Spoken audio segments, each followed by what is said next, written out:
Thank you all very much for attending the School Building Committee meeting, December 19th, 2024, 6 p.m. Mayor's Reception Room. If we could ask Mr. Ball to call the roll call, please.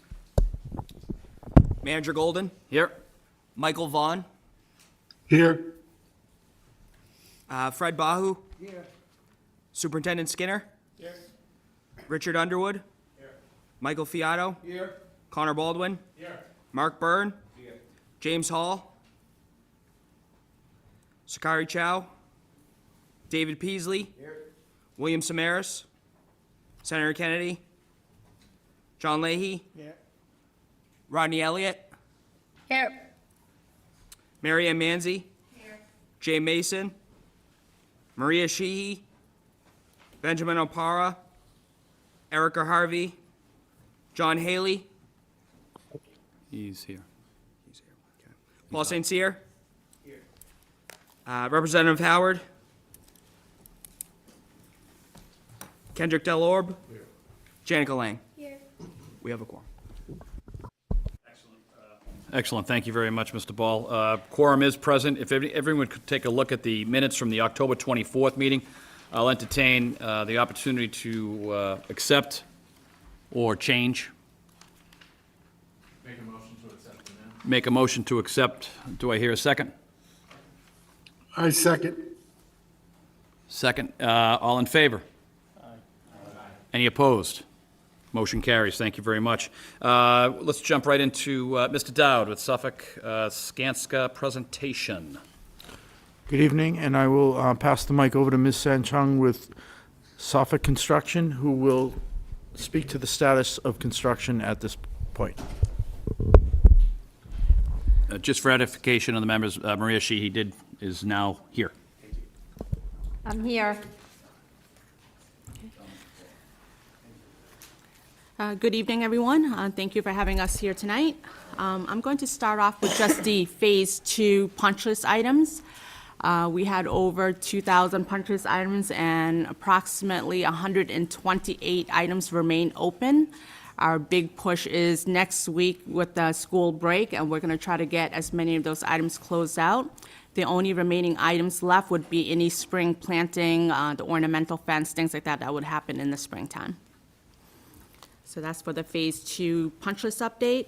Moving on to the construction update of Phase 3 right now. Just some December milestones that we're tracking.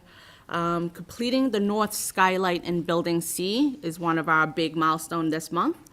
Also starting the south skylight by the end of the month. We've also started in-wall inspections. We completed the micropiles in Building C, so they're demobbing. They started at demob this week. Starting underground in Building C, and then also completing the steel work in Building C.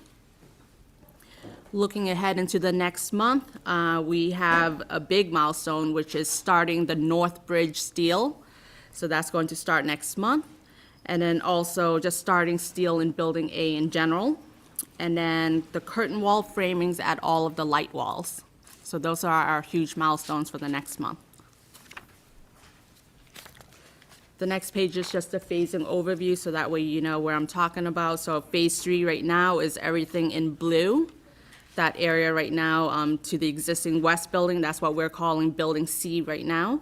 And then the North Bridge, which will be constructed next month. And then the Building A is the east building, which is where the existing auditorium is. The next couple of photos, you'll see that the new skylight in Building C. So that's what it looks like, yeah, right over there. Yeah. So this is the outside of the new skylight. The next photo is just a picture from underneath. It's bright, airy, it looks very nice. The next photo is a picture of the penthouse steel that was erected. This is on top of Building A right now.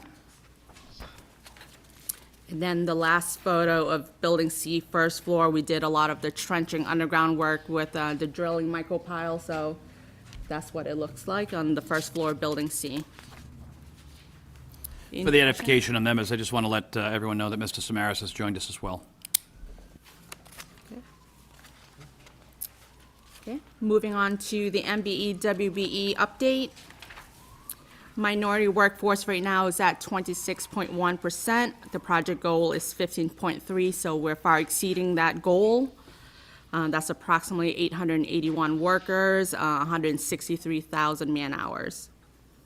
Moving on to the female workforce, we are at 4.8%, which is about 132 workers, totaling 31,000 hours. This is a little below our project goal, but we are working on increasing that goal with in-order business. And then total construction of Lowell residents, 9.34% of the workers, which is approximately 142 workers, about 61,000 man-hours.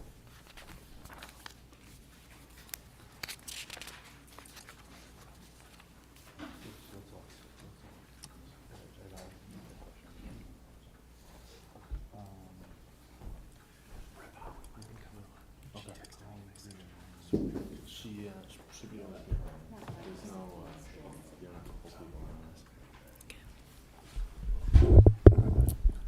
All right. And that's all I have for construction, Mr. Golden. Excellent, thank you very much. Any questions, thoughts, or concerns in regards to the construction update? Any questions, thoughts, or concerns, Mr. Baldwin?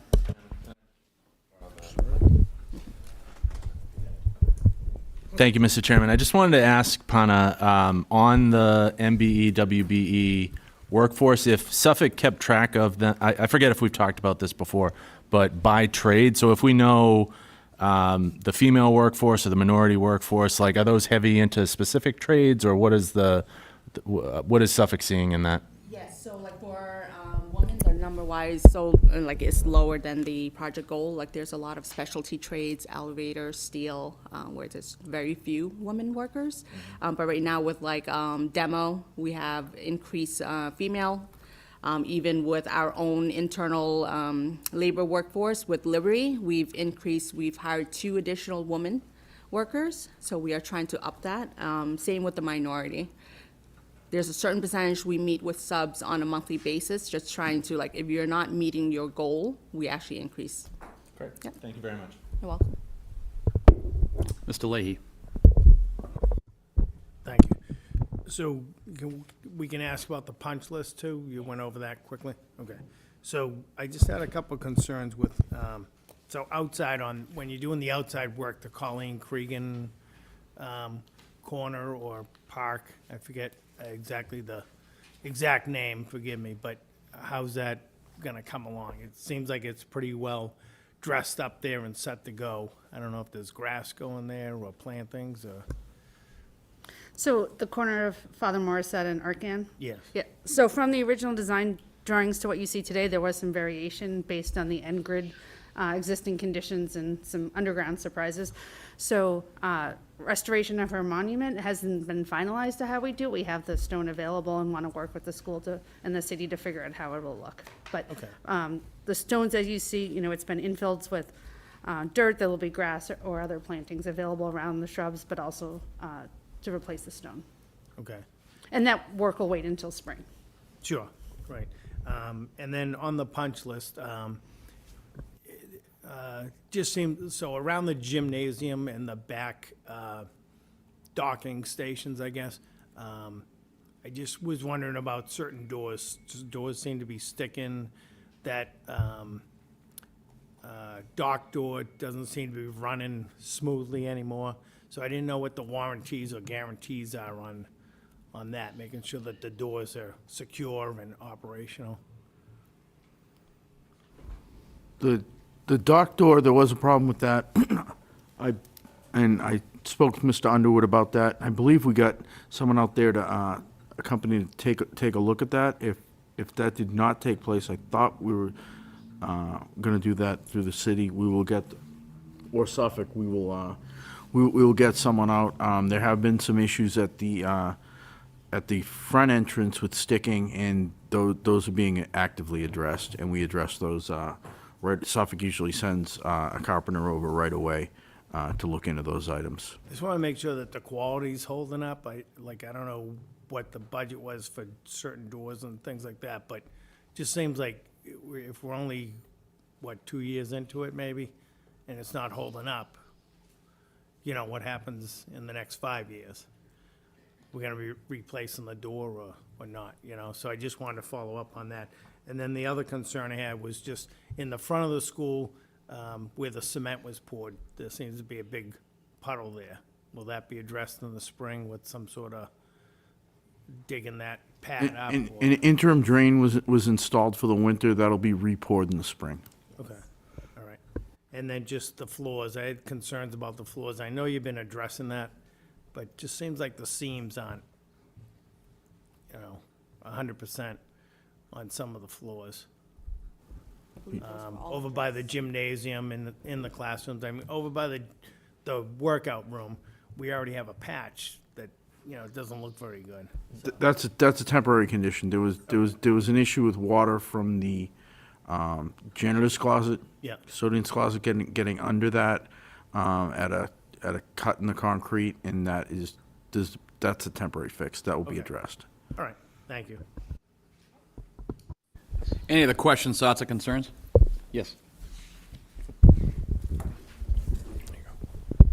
I had a question regarding the designs. I recognize the importance of sunlight through building Cs and everything, and I see that the new building that's being operated right now has slanted ceilings, and I wondered if the new building that we're working on right now will have the same thing in certain like classrooms or rooms, such.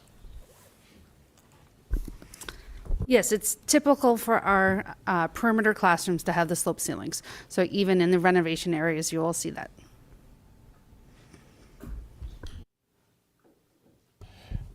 Thank you for that. I think Council Lee brought up a good point about the Cregan Memorial area. I think that was a really focal point of the original field house and of that intersection. And I was just thinking about the intersection. I know the council was recently talking about improving Father Morissette. And I was just wondering if you guys have worked with the city to maybe remove any possible redundancies and any construction that would go on there. I mean, how would you guys tie in what's being built right now into whatever the city wants to, you know, eventually do at Father Morissette? We met 2 weeks ago with city engineer, VHB, the designer for the city, as well as Mr. St. Cyr from DPW, and they showed us what the stage of where their plans are at and where there is overlap, and in order to avoid overlap, Ms. Greenberg provided our drawings so that they can incorporate into their design so there is not redundancy. We've also looked at the timing, so when we are opening the 1922 building, that is timed right with the front of French Street there, as well as any underground work that we have to do in French Street, that it's completed so that we don't go breaking up new pavement. So we're coordinating that all closely with the city's designer for that project. Mr. Bahu? Are we on the punch list? Can we touch on the punch list right now? Okay, Yep. great. Anything construction? Sure. The gymnasium bleachers. I know those have been problematic. It looks like you had somebody here in the middle of August to discuss them. Yesterday, we had a celebration of George Bossy being a co-chair in Lowell for close to 60 years. And I noticed the bleachers were rolled out. Now, when they rolled out, they must have been rolled back in. Is that ripping the floor when we're rolling the bleachers back out? There That wa- was- Go ahead. There has been an issue with tearing the floor. There is a controller item, limit switches that were not correctly installed. We're getting someone out to fix those and to add limit switches. So that is a topic on our weekly meeting minutes that we speak about weekly. And that issue is not going away until it is complete. And that has been made quite clear to everyone. Did it tear the floor yesterday? I don't believe so. Okay, well, let's hope not. I guess my second question would be about the temporary bleachers. So we spoke about the track, right? If we pull out the bleachers, there's no room for the track spectators to come and watch the event. did we end up getting some temporary bleachers for parents or people that want to attend the? There are mobile bleachers that can be utilized. Those are in the front left as you walk up the main staircase from Arcand, and they're also in the back corner. I don't know if those have been utilized, but there are mobile bleachers that can be put in whatever location the athletic department wishes. Okay, so, but they're on the same floor as the. They're accessible. right there on the same floor. They're lined up. They look like they're permanent where they're stored, but those are mobile, and we have moved them around, and those can be utilized. I don't know how much they are utilized, but they can be. Great, thank you. Any other questions, thoughts, concerns? Yes, Mr. Leahy. I forgot to ask, I just have one other concern too, and I don't know if it's too late or if it can be adjusted, but in my new role, is there any way to switch the quality of paint that's being used? In the other, it just seems like maybe we should be using a semi-gloss finish or keep the walls cleaner. What I've seen so far, it's getting beat up. It's like an eggshell paint, but it's not the best quality from the Sherwin-Williams paint. So if that can be discussed to see, better quality so it holds up over the years. So that would be something if we could discuss that. We'll look into that. Mr. Lay?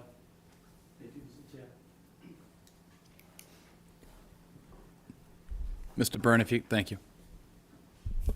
Thank you.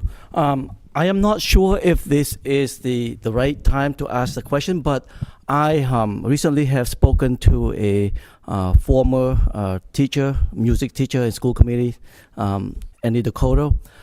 He has some concern regarding the Irish Auditorium, and he's just wondering if there would be an opportunity for him to walk and give his opinions on maybe some modification need to be made before it's finished. If the city wishes for us to walk anyone through, we can walk them through, and we're open to listening to all. Yeah, I think that'd be an opportunity. Okay, just want to throw that idea out. If that's okay with the superintendent? I think we can make that, we can make that work. Okay, good. Thank you. Any other questions, thoughts, concerns in regards to construction? Any other questions, thoughts, or concerns in regards to construction? Yes, sir. Can you guys walk us through timelines, how we're doing with timelines for each of the phases, and if we're still on track to complete each phase on time? So, Mr. Fiato, right now, Phase 3, Building A and C classrooms. Right now, we are turning that over the school year, at the end of the school year, as planned. There is a little bit of, right now, we're going to try to accelerate on the weekends and everything to make sure that happens. The only area that would be behind would be the auditorium, as stated in the last SBC meeting. So that will be turned over after the school year starts. Mr. Fiato? Also? Great. Thank you very much. Great. Any other final questions in regards to construction? Not seeing any. Perkins Eastman, design update? Robin? No presentation, but I'm available for questions. Any questions in regards to design update or any questions in regards to design? Not seeing any. If we can jump back, Jim, to budget update. Thank you. The budget summary, if we look at the overall budget, budget is $381.9 million. We've encumbered, which is contracted, for $361.6 million so far. The amount invoiced to date is $240 million. And from that $240 million, $166 million has been reimbursed by the MSBA, and there is about a 2-month lag on getting the reimbursement from the MSBA based on when it's invoiced to the project. Moving on to, as always, the the most important, the construction contingency, which is our biggest focus. We started with $21.2 million. We have had 29 change orders to date totaling $10.9 million. That leaves $10.2 million remaining. Of that, the pending change requests, we have $4.7 million in changes forecasted on the books. That is everything we know of. Field bulletins that have already issued, potential change orders, some of which have been issued to us by Suffolk, and those are negotiated. Some of these, the $4.7 million will be negotiated down. Some, if they are acceptable, will be accepted as is, and some will be rejected. First the Suffolk team, and then the Skanska and Perkins Eastman teams take very close look at all of the change orders and make sure we're only paying for what we're supposed to be paying for. So of that leaves us with approximately $5.5 million left in contingency after the forecast. The amount of contingency we've been spending monthly, we said for the last couple of years when we get into specifically the 1922 building, the amount of costs are going to start increasing. Unfortunately, that prediction has come true, and we are spending significant change order amounts in the 1922 building with unforeseen conditions. We're keeping a close eye on that. We're being very conservative with any changes, and we're forecasting that we're probably going to use a good amount of the contingency. I would say any of the nice-to-haves that we thought maybe at the end of the project, if there's a lot of money left over, we could do some day 2 construction. At this point, at the rate we're at, that's probably not going to happen. But we are confident through all of us on the project team that we can bring this in on budget. Could you explain a little bit of the unforeseen conditions and why there are so many, knowing the age of the building and the investigation that should have happened before construction started? Yes, there was there's some structural items that were concealed. We did open up a good amount of walls with Suffolk. Suffolk had a budget for that and brought in Liberty, and at the direction of Perkins Eastman, opened up a lot of walls. However, as we did the full gut reno, we ended up with some structural items that we had some, Robin, original drawings, but a lot of items not on those drawings that were unforeseen. I think, unfortunately, back in those days, we didn't end up with as-built. We ended up with the original drawings that were not followed to a T. Robin, would you? I'd also add they built the building on using 20 sheets as opposed to their information on a drawing is not equal to what was built. So there was unforeseen is exactly unforeseen. So most of the unforeseen conditions are just structural? Structural, there were some ACM items that were not typical, not tested in some odd locations that as demolition was proceeding, the crews got out there and said, this looks odd, we'll test that. Those came back as ACM. There were a couple significant changes there with unforeseen ACM. In the structural things, are those driven by changes in code or changes to the overall layout of the building?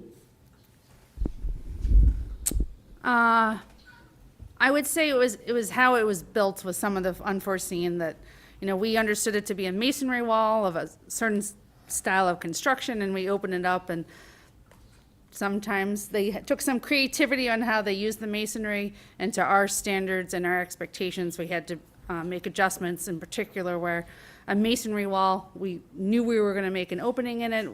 We thought we could do it one way, seeing the condition of the brick and masonry block, we have to do it another way, which incurred some costs.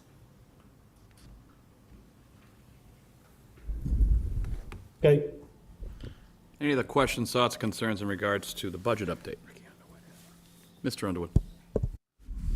Jim, how much of the $4.5 million in outstanding change orders or not processed would you think were associated with the 22 building? You said we have 4.5 million. All right, 65%? That sounds about right, 65 at least. So knowing we only have I won't say only, but we have $5 million left in contingency, you're not concerned with getting into the Coburn Hall area? I know there wasn't a lot of exploratory work done there. That's by far, as we know, the oldest part of the building. And we still half of the 22. We're confident still? As I said, we're concerned that we're gonna spend a good deal of the contingency. The 4.7 is a conservative number in that if some change comes up, we're gonna put a large number on it. Some of those are not priced yet. We see an issue come up and we're gonna assign $50,000 to it. It may come back, it's a $15,000 issue, but just to track correctly and to be cautious, we're putting large numbers on that so that we keep an eye closely on everything. Yeah, I'd appreciate it, 'cause I mean, I know the detail, the work that's gonna go into the upper floors of the Coburn Hall. So I worry about that small number of what we have left in contingency. So keep my fingers crossed. We're also at a point where we've got everything demoed, so we should know a good amount of where we're at with the 1922. So the change order, we had a flurry of it recently. That pace should lighten up as we go into finishes, and then it will pick up again as we get into Coburn Hall next summer. Mr. Superintendent. Thank you. I'm curious about where are the details of the change orders recorded and how? I'm thinking about the questions that Mr. Haley asked. If we wanted to look into it in greater depth, where are they recorded and how? We have all of that information online, and anything you'd like to see, we can accommodate with anyone. We've said that we don't. That's not a document that we put on a website, just like the drawings were asked for. If anybody wants to come down, visit with us and check the books, we can walk everybody through everything. Commissioner St. Cyr. Just to tag on to Rick Underwood's questions about the nearly $11 million in change orders to date. We're looking at less than 10% of it as structural. I know that you're saying that there were some structural issues that came up, so I guess of this anticipated 4.7, how much of that is really going to be structural? Or do you have an idea about that?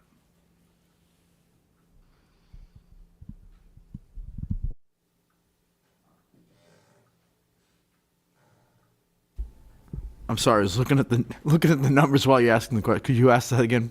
I'm sorry. Sure. So basically, according to the breakdown of the change orders so far, of that nearly $11 million, $995,000 of it is structural. And I know that it hasn't been determined yet and vetted the 4.7 that you're anticipating. Of that, is it 50% of that is structural issues? You're saying that you've run into these surprises in the building. Is it 80% of it or what? Actually, a lot of it has been demolition costs to get some of the concrete structure removed. The Can-Ams, the structural, their changes haven't been that bad. It's a lot of it was finding, as Robin said, the the brick walls, structural deals just with steel. A lot of this building is, on the interior is masonry, so a lot of it's been masonry. A lot of it has been miscellaneous metals, not structural, with a lot of lintels and support in those masonry walls. There's a 2 to 3 foot thick brick wall around the auditorium that has caused a lot of headaches. Further questions, thoughts, concerns? I think just looking at this, and Mr. Baldwin, maybe you know, I'm just wondering if there's been maybe any update to the debt service that will come online after the project is done, and do these increases affect any other project that the city will be taking on, like the separation of the sewer in Centerville? Well, thank you. That's a great question. So we've been borrowing to meet the cash flow all along, and so our debt service that we have online, we just borrowed maybe another $20 million in the fall of this year. I think I may have mentioned that at the last SBC meeting. And so that debt service will start to come online next year in the 2026 budget. We still have maybe another 20 or so million of our local share, maybe a little, I don't have the numbers in front of me, larger than that, to go to finish the project. But we've been layering this on and that has been part of our capital planning in the budget. We do anticipate, to answer your question directly, the change orders are all within the $381 million budget total. So the projection we had of $7 million, somewhere thereabouts, of total debt service when the project is said and done, is still our expectation, but we don't expect that to be fully baked into the operating budget until sometime in 27 or 28 fiscal year. But it still does, unless in some case the project were to go over the 381 million, which is not the expectation, as I understand it from the team. We're still within our projections in the budget. However, those are not fully online yet, which is an important thing for the public to understand. We're only carrying about maybe 3/4 of the total debt service in the city budget right now. Any other questions, thoughts, or concerns? Any other questions, thoughts, or concerns? Any other thing from the team? We're good. Thank you and happy holidays. Great. All right. Ladies and gentlemen, thank you very much for attending the December 19, 2024 School Building Committee meeting. We want to wish everyone a happy holidays, and I will accept a motion to adjourn. Any accept? So moved. Seconded. All in favor of adjourning? Any opposed? All in favor? All right. Vote passes. Thank you all very much. Merry Christmas. Happy holidays. Have a great time.